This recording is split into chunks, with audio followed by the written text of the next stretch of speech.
Hello guys, welcome back to my YouTube channel. ඉතින් ඔන්න අද ගෙනාවේ මගේ අනුරාධපුර vlog එක. ඉතින් බලන්න ඉන්න වීඩියෝ මොකද වෙන්නේ කියලා.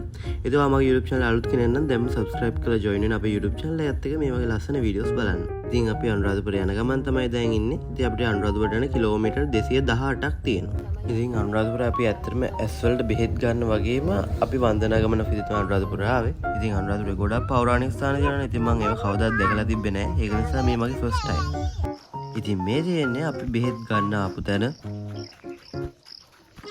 ඉතින් ඊයේ ආපු සෙනගත් හිටියා. ඒක නිසා අපි අපේ බෑග් තියලා අපි ගියා රුවන්වැලි මහසෑයට. ඇත්තටම රුවන්වැලි මහසෑය ඉතිහාසයට පොත්වලින් තමයි ඇත්තම දැක්කේ.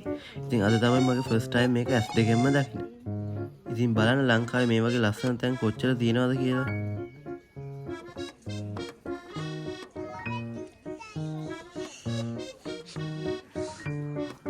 ඉතින් අපි උදේම රුවන්වැලි මහසෑයට ආපු නිසා එච්චර සෙනගක් හිටියෙත් නැහැ. ඉතින් අවුව තිබ්බ නැති නිසා කකුල් පිච්චුනේත් නැහැ. මේ බලන්න ඉතින් හැමතැනම අපේ පරම්පරාව තමයි ඉන්නේ.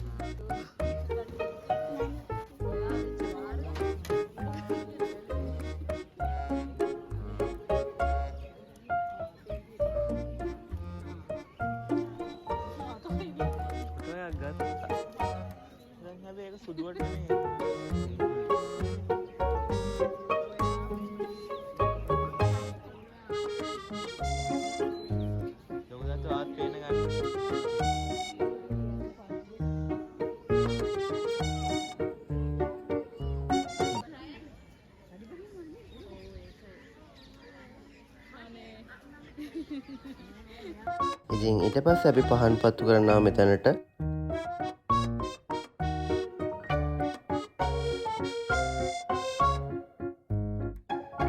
හඳුන් කූරු පත්තු කරන්නත් අමතක කරේ නැහැ අපි. ඉතින් අපි පූජාව අරන් යන් අපි රුවන්වැලි මහසෑය වටයක් දැන්.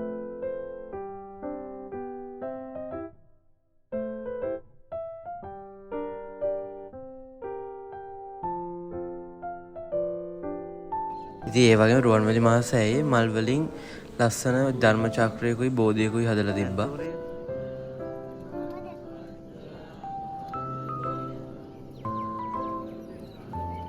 ඉතින් අද රුවන්වැලි මහසෑයේ කප්රුක් පූජා තිබ්බා.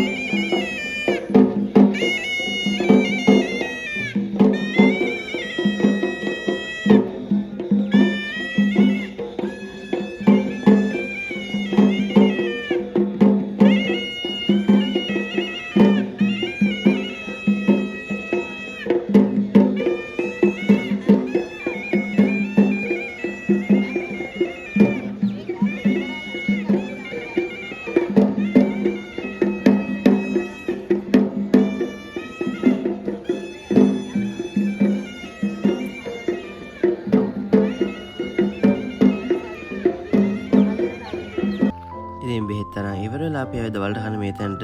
ඉතින් මෙතන කෑම නම් කියන වැරද්දක් තිබ්බේ නැහැ. ඉතින් රහට තිබ්බා. ඉතින් කිසිම ස්පොන්සර් එකක් නෙමෙයි. ඉතින් ඕගොල්ලෝ අනුරාධපුර පැත්තේ ආවත් මේ තැනින් කන්න එන්න අමතක කරන්න එපා. ඉතින් කෝ බලන්න අනුරාධපුරේ ඉන්න අය ෆිට් එකක් දාලා යන්න. ඒ වගේම අනුරාධපුරාවට මොන හරි කන්න තැන් දන්නවනම් අනිවාර්යෙන් කමෙන්ට් කරන්න අමතක කරන්න එපා. ඉතින් අපි දවල්ට කාලා පිටසාවේ අබේගිරියට පළතුරු පූජා කරන්න තිබ්බ නිසා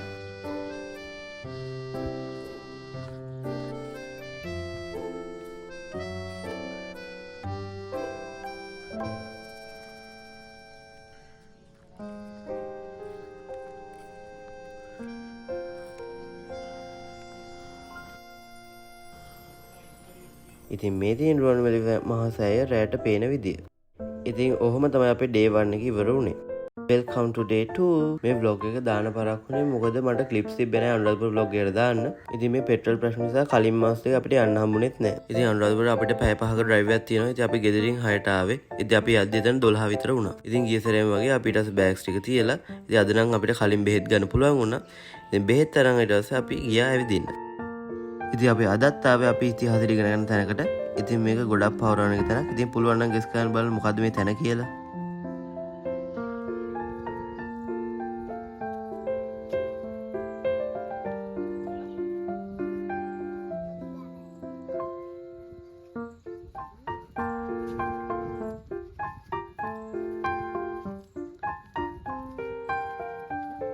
ඉතින් අපි බෙහෙත් අරන් එද්දි එකමාර විතර වුණා.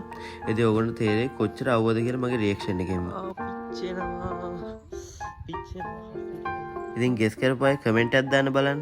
ඉතින් අපි මුලින්ම ආවේ සමාධි විලෙමට. ඉතින් මෙතනට කලින් වෙඩි තියලා තිබ්බනේ. එතකොට මේක අර වුණ ඩැමේජස් ඒගොල්ලෝ හදලා තිබ්බේ. හැබැයි ඒක හැදුවේ නැත්නම් ඇත්තට මේකේ පෞරාණික ගතිය වැඩි කියලා තමයි මගේ නම් පර්සනල් ඔපිනියන් එක.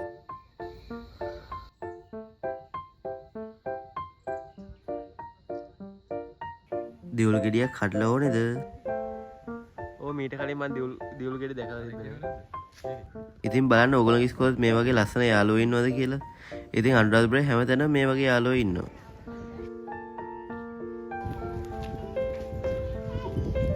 ඉතින් අපි ඊළඟට ආවේ කුට්ටම් පොකුණට. ඉතින් මේක සමාධි පිළින ළඟම තිබ්බ නිසා අපි පයින්ම ආව මේකට.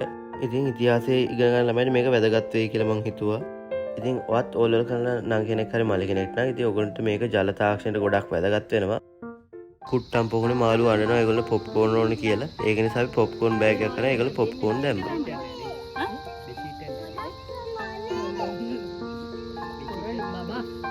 අගේ බරට විසිරෙයි මේ පැත්තට. ඕ මට බයයි. ඕක ටික හපයි හොඳේ. ගන්න. ඕ අන්න බලන්න ඈ. ඒක දාන උන්න මල පන්නනවනේ. කුකුරක් දාන්න බල. මතත් දාන්න මත. ඊට පස්සේ අපිට යන ගමන් තූපාරාමේ දැක්කා. ඉතින් අපිට ඒක ඇතුළට නම් යන්න හම්බුන්නේ නැහැ. ඉතින් මේක තමයි ලංකාවේ ප්‍රථම චෛත්‍යය. ඉතින් මේක තමයි දැනට හොඳම වටදාගේ ඉතුරු වෙලා තියෙන්නේ. ඉතින් මම හිතන්නේ මේ vlog එක ඇත්තටම ඉතිහාසය ඉගෙන ගන්න අයට තමයි ගොඩක් වැදගත් වෙන්නේ. ඉතින් ඉතිහාසය ඉගෙන ගන්න කෙනෙක් නම් ඔයාලා දැනගන්න ඕන වැවක් තමයි මේක. ඉතින් මේක තමයි ලංකාවේ තියෙන විශාලතම වැව. අබේ වැවේවත් බසවක්කුළම වැව කියලා හඳුන්වන්නේ මේක තමයි. ඉතින් අපි කලින් සැරේ ලන්ච් එක ගත්තන අද වහලා තිබ්බේ. ඉතින් ඒක නිසා එන පාර අපිට මේ තැන හම්බුණා. ඉතින් මේ තැන ලොකේෂන් එක ඇත්තටම මාර්ම ලස්සනයි. ඉතින් ලොකේෂන් එක ලස්සන වුණාට වඩා නැහැ. ඇත්තටම කැමරා රහ නැත්තම්. ඉතින් very sad to tell. ඉතින් මෙතන කැම නම් ඇත්තටම රහ නැහැ. ඇත්තට අපි හිතුවේ මීට වඩා රහ ඇති කියලා. මොකද ගමේ කැම නිසා.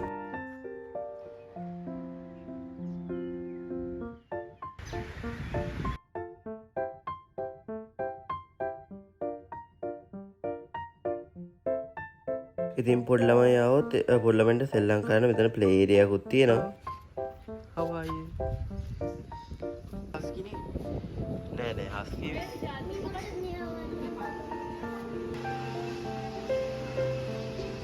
ඉතින් මේ දින අපි ගත්ත කෑම. ඉතින් මෙයාලගේ මෙනු එක අද රයිස් ඇන්ඩ් කරි තිබ්බා. ඉතින් ෆ්‍රයිඩ් රයිස් ඕන හදලා ගන්න පුළුවන් වෙයි ඕගොල්ලන්ට.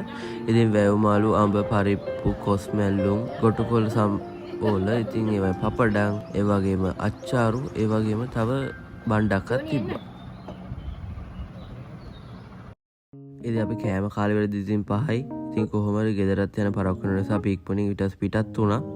ඉතින් මේ තැන නම් මොකද්ද කියලා අතන මම දන්නේ නැහැ. ඉතින් මම ලස්සනයි නිසා තමයි මෙතන පොඩි වීඩියෝ ක්ලිප් එකක් ගත්තේ. ඉතින් ඔයාලා කවුරු හරි දන්නවනම් මේ ප්ලේස් එකේ නම මොකද්ද කියලා අනිවාර්යෙන් කමෙන්ට් කරන්න අමතක කරන්නත් එපා. ඉතින් බලන්න මේ සන්රයිස් එක කොච්චර ලස්සනද කියලා.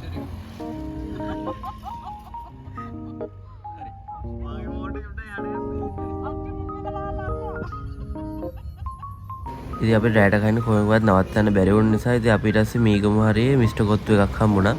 ඉතින් මේ මගේ ෆස්ට් ටයිම් තමයි මිස්ටර් කොත්තුෙන් try කරන්න. ඉතින් අපි කාලා බලමු මගේ ඇත්තටම පර්සනල් එක්ස්පීරියන්ස් එක කොහොමද කියලා. ඉතින් මේ ප්ලේස් එක ඇත්තටම මාරම ලස්සනයි, මාරම කාම් වයිබ් එක තමයි තියෙන්නේ. ඉතින් ඔයාලා මිස්ටර් කොත්තුෙන් try කරලා තියෙනවද? ඒ වගේම ඕගොල්ලෝ ආසම කෑම එක මොකද මිස්ටර් කොත්තුෙන් කියලා කමෙන්ට් කරන්නත් අමතක කරන්න එපා.